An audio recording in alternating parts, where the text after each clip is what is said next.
चलिए फ्रेंड्स, शुरू करते हैं आज का अपना वीडियो। आज के इस वीडियो में तो आने वाला हूँ क्वेश्चन नवि का, जो कि आपका विज्ञान का पेपर रहने वाला है। तो 30 मार्च को होने वाला है, तो आपका लास्ट दिन आ चुका है, तो अंत तक वीडियो को जरूर ही देख लेना। आपके पास टाइम बहुत ही कम बचा है, तो विज्ञान का ओरिजिनल पेपर आपके सामने ला चुका हूँ, तो अंत तक वीडियो को जरूर ही देख लेना। आपको विज्ञान का पेपर बताऊँगा और कम्प्लीटली सोल्यूशन भी बताऊँगा, तो पूरा यही पेपर आने वाला है आपके एग्जाम के लिए। और सभी सेट बताने वाला हूँ, इनके ABCDEF सभी सेट्स में आपको बताने वाला हूँ। 100% यही पेपर आने वाला है आपके एग्जाम में। और 30 मार्च को आपको विज्ञान का पेपर देखने को मिलने वाला है, यानी कल को ही आपको देखने को मिलने वाला है। तो आपको अच्छे प्रकार से देख लेना है, और एक से लेकर 22 तक आपको सभी क्वेश्चंस के भी जवाब दूंगा, इसलिए अंत तक वीडियो को जरूर ही देख लेना। तो फाइनली शुरू करते हैं आज का अपना वीडियो। तो फ्रेंड्स, यहाँ पर आपका विज्ञान का पेपर यहाँ से स्टार्ट हो रहा है। आप यहाँ पर देखते हैं जो आपका टोटल नंबर ऑफ क्वेश्चन जो आपका होगा, तो 22 क्वेश्चन आपके पूछे जाएंगे, और टाइम आपको 3 घंटे का मिलेगा। और प्रिंटेड पेज आपका 8 पेज में पेज होगा, यानी कि 8 पेज में आपका पेपर होगा। और मैक्सिमम मार्क हम सभी जानते हैं कि 80 मार्क्स का पेपर होता है, तो 80/80 करने के लिए एक बार वीडियो को जरूर ही देख लेना। तो फाइनली शुरू करते हैं आज का अपना वीडियो। फ्रेंड्स, निर्देश भी इस प्रकार से आपके दिए गए हैं, उससे भी पढ़ना जरूरी होता है, तो आप सभी निर्देश को अच्छे प्रकार से और ध्यानपूर्वक पढ़ लीजिएगा। तो पहला वाला क्वेश्चन आपके सामने आ चुका है, वो इस प्रकार से रखा गया है, और यह क्वेश्चन आपका 5 मार्क्स का रहने वाला है। यहाँ पर क्या है, सही विकल्प आपको चुनकर लिखना होगा, जिसमें कि पहला वाला क्वेश्चन के दाब बढ़ाने पर निम्न में से किसके आयतन में कमी होती है। क्या ठोस के आयतन में कमी होती है? तो नहीं, ठोस पर कितना ही दाब लगा लीजिएगा, बट उसके दाब में कभी भी, उसके आयतन में कभी भी कमी नहीं आएगी, और ना ही द्रव्य में आएगी। तो आपका आंसर क्या आ जाएगा? तो आपका सी वाला ऑप्शन, यानी कि गैस आ जाएगा। क्या आ जाएगा? आपको सिंपली यहाँ पर गैस याद रख लेना है। और विस्थापन में परिवर्तन की दर को हम क्या कहते हैं? तो विस्थापन, यानी कि हम कहते हैं DS कहते हैं। तो DS/T हम क्या कहते हैं? तो हम क्या कहते हैं? तो वेग कहते हैं। तो आपको पता होगा, और जिसे हम वेग कहते हैं क्या कहते हैं? तो वेग कहते हैं। आपको सिंपली यहाँ पर V से प्रदर्शित करते हैं।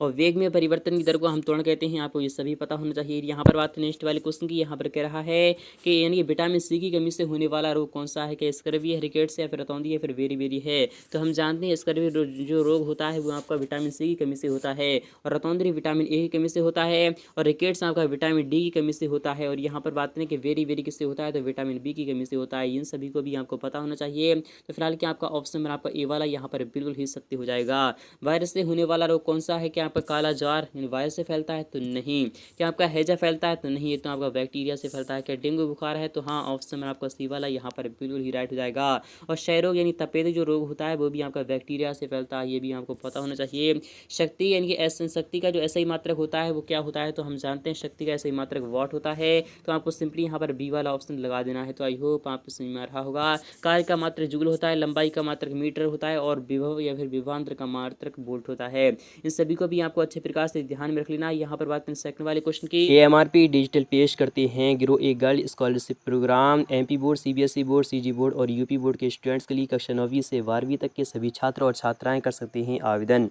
ऑनलाइन टेस्ट के आधार पर होगा सिलेक्शन। ऑनलाइन टेस्ट में पूछे जाएंगे जनरल नॉलेज और सब्जेक्टिव क्वेश्चन। टेस्ट पास करें और अपनी पढ़ाई के लिए पाइए 5000 रुपये की स्कॉलरशिप। स्कॉलरशिप फॉर्म का लिंक डिस्क्रिप्शन में है, फॉर्म को भरकर सबमिट करें। कि यहाँ पर क्या है, सही विकल्प आपको चुनकर रिक्त स्थानों की पूर्ति करना होगी। और यह क्वेश्चन भी आपका 5 मार्क्स का पूछा जाएगा कि विलेन एक डैश है, तो विलेन एक कैसा मिश्रण है? तो हम जानते हैं समांगी मिश्रण है। आपको सिंपली यहाँ पर क्या लिखना है? तो समांगी, एक समान संगठन वाली को हम समांगी कहते हैं। तो आपको सिंपली यहाँ पर लिखना है समांगी मिश्रण है। वैश्विक ऊष्मीकरण के लिए उत्तरदायी गैस कौन सी है? तो आपको सिंपली यहाँ पर कार्बन डाइऑक्साइड लगा देना है। ओजोन परत में क्षय के लिए मुख्य कार्य यौगिक जो है वहाँ पर क्लोरोफ्लोरोकार्बन है, यानी CFC है। आपका पहला वाला ऑप्शन राइट हो जाएगा। और पौधों की जड़ें जो होती हैं मृदा अपरदन क्या करती हैं? तो रोकती हैं। आपको सिंपली यहाँ पर क्या लिखना है? तो रोकती हैं, वही आपका आंसर होने वाला है।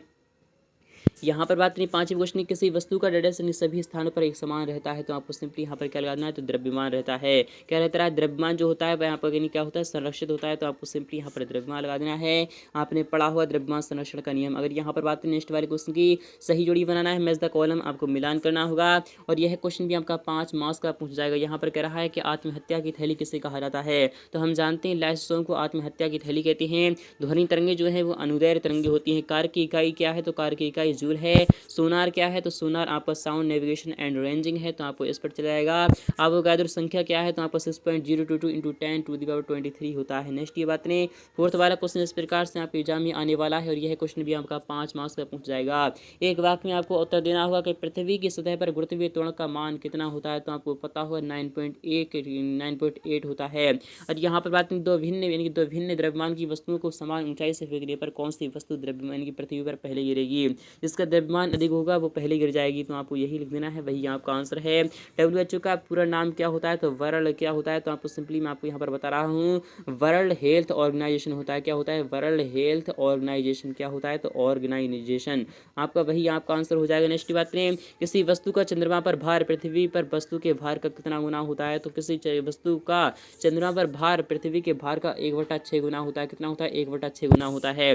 IUPAC का फुल फॉर्म क्या होता है, तो मैं आपको बता चलूँ, IUPAC का फुल फॉर्म जो होता है वो क्या होता है, तो इंटरनेशनल होता है। तो आपको सिंपली यहाँ पर आई से इंटरनेशनल होता है, यू से आपका यू होता है यूनियन, क्या होता है, इंटरनेशनल यूनियन ऑफ प्योर, क्या होता है, ऑफ होता है, उसके बाद आपका होता है प्योर होता है, फिर उसके बाद आपका क्या होता है, अप्लाइड होता है, क्या होता है, अप्लाइड होता है, फिर उसके बाद आपका होता है केमिस्ट्री, क्या होता है, केमिस्ट्री होता है, इनकी international union of pure and applied chemistry.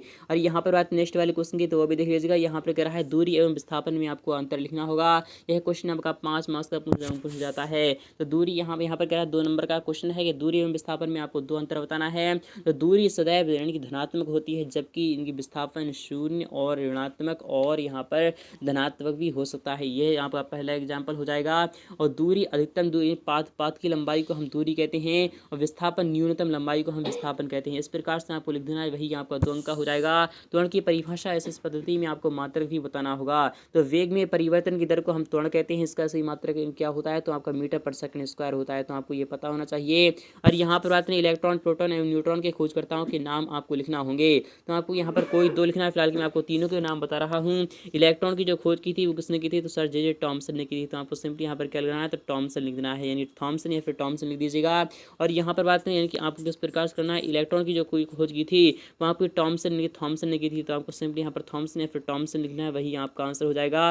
और यहाँ पर बात नहीं, प्रोटॉन की किसने की थी, तो प्रोटॉन की आपको सिंपली बता चलूँ, प्रोटॉन की रदरफोर्ड या फिर गोल्डस्टीन ने की थी। रदरफोर्ड आपका जो आंसर हो जाएगा वो क्या हो जाएगा, तो रदरफोर्ड या फिर गोल्डस्टीन आपका आंसर हो जाएगा। और न्यूट्रॉन की अगर बात नहीं, तो जेम्स चैडविक ने की थी। किसने की थी, तो जेम्स चैडविक, यहाँ पर क्या आंसर हो जाएगा, तो जेम्स चैडविक हो जाएगा। अथवा की बात नहीं, क्लोरीन के 2 समस्थानों के आपको सूत्र लिखना होंगे। माइटोकॉन्ड्रिया को कोशिका का बिजली घर क्यों कहते हैं, वेरी वेरी मोस्ट है, ये तो आना ही आना है। यह क्वेश्चन आपका 2 मार्क्स का पूछा जाएगा। रंध्र के क्या कारण है आपको बताना है। मूलतः जगत के कोई 2 लक्षण भी आपको बताना है। इस प्रकार से आप देख लीजिएगा। नेक्स्ट पार्ट में इसका आगे का सॉल्यूशन भी आपको प्रोवाइड करा दूंगा। स्थिर अनुपात का आपको नियम बताना होगा, जैसे कि हाइड्रोजन H2O का क्या होता है, तो 2:2 इनके 2:16 इनके 1:8 हमेशा मिलता है। किसी भी स्थान से जल को प्राप्त कर लीजिए, 1:2 आएगा, वह आपका 1:8 ही आएगा, अनुपात 1:8 ही रहने वाला है। मैग्नीशियम हाइड्रोक्साइड एवं कैल्शियम कार्बोनेट का आपको सूत्र बताना होगा। तो मैग्नीशियम हाइड्रोक्साइड का क्या होता है, तो MgOH का होल 12 होता है। क्या होता है, इनके MgHOH का होल 12 होता है। कैल्शियम कार्बोनेट का क्या होता है, तो CaCO3 होता है। क्या होता है, CaCO3 होता है। ये सभी आपको पता होना चाहिए। नेक्स्ट की बात नहीं, यहाँ पर कह रहा है ऊर्ध्वपातन की परिभाषा आपको उदाहरण सहित बताना होगी। जब कोई वस्तु इनके ठोस से डायरेक्टली गैसीय अवस्था में बदल जाती है बिना द्रव में बदले हुए, उसे हम ऊर्ध्वपातन की अभिक्रिया कहते हैं। जैसे कि यहाँ पर कपूर हो गया, कपूर को कोई भी व्यक्ति यदि गर्म करता है तो वह ठोस से डायरेक्टली गैसीय अवस्था में प्रवास कर लेती है।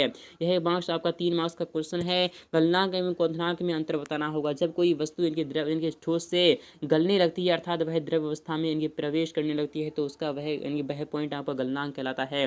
और क्वथनांक क्या होता है, जब कोई भी द्रव यानी कि जब उबलने लगता है उससे हम क्या कहते हैं, तो क्वथनांक कहते हैं। जैसे कि जल की, अगर जल का मैं एग्जांपल लूँ तो जल क्या होता है, तो जल का जो हिमांक होता है यानी गलनांक जो होता है वहाँ पर कितना होता है, तो 0 डिग्री सेंटीग्रेड होता है। और कहीं की जो क्वथनांक होता है वहाँ पर इनके 100 डिग्री सेंटीग्रेड होता है। इनके 100 डिग्री सेंटीग्रेड पर वह उबलता है और 0 डिग्री सेल्सियस पर जम जाता है। संक्रामक रोग से बचाव हेतु 3 विधियाँ आपको बताना होंगी। रुमाल का उपयोग करें, इस प्रकार से आप यहाँ पर लिख दीजिएगा। नेक्स्ट पार्ट में इसका आगे का सोल्यूशन मैं आपको प्रोवाइड करा दूंगा। यहाँ पर क्या है, 12 ग्राम ऑक्सीजन गैस को मोल में परिवर्तित करना है आपको।